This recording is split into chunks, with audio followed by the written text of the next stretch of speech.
And I would like to take this opportunity to thank Dr. Paul for bringing us all together and for also including the Green Party. The Green Party, whose 4 pillars include peace, social justice, ecological wisdom, and grassroots democracy. 160 years ago, there was a similar gathering of people, about 300 people, about 260 women and about 40 men, who came together to declare their independence from the current political order of their day. That order was the denial for women of their right to vote.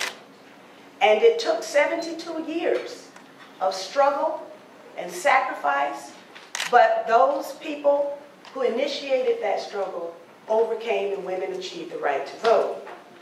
I believe that what we are gathered here today represents a similar kind of declaration of independence, a declaration from this current political order. And last year, in front of the Pentagon, on my birthday, I gave myself a birthday present.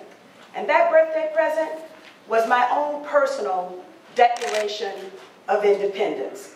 I declared my independence from the national leadership that had provided us and made our country and both political parties complicit in war crimes, torture, crimes against humanity, and crimes against the peace. How is it that we can entrust the solutions to the problems that confront our country today to those who are complicit in their creation? And so Dr. Paul encourages all of his supporters and all of the people of this country to make similar kinds of declarations of independence, to recognize that the politics of today is a politics of conformity and of control. And basically the two-party system represents just that. I will conclude by saying that people should vote their values. And I do believe that if people voted their values, we would have a vastly different country. We would have vastly different policymakers, and we would have vastly different public policy.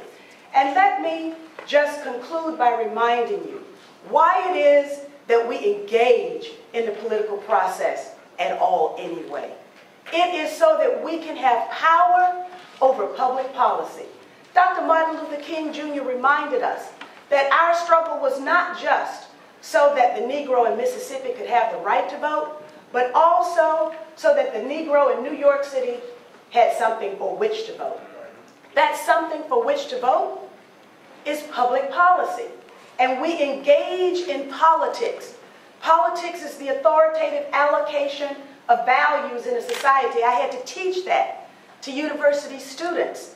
But unfortunately, today, what we are confronted with is the allocation of some people's values, sometimes, most of the time, and the allocation of the rest of our values, practically none of the time.